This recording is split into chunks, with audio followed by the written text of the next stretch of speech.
Josh, nabalitaan ko, meron ka daw bagong tayong coffee shop sa tabi ng Starbucks. Bakit sa tabi ng Starbucks?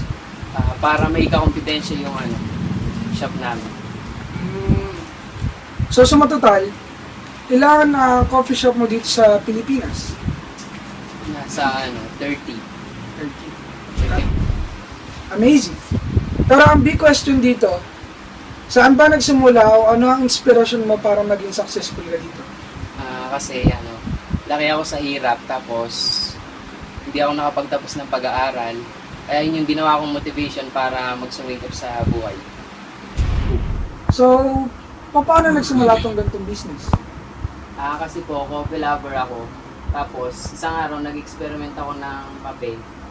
Tapos, pinatikin ko sa mga kaibigan ko. Tapos yun, masarapan naman sila.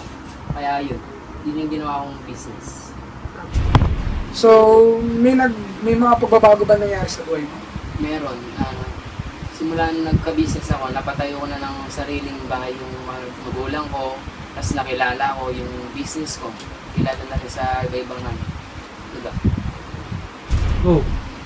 So, tapos na po ang ating interview. Papaalam na po kami sa susunod.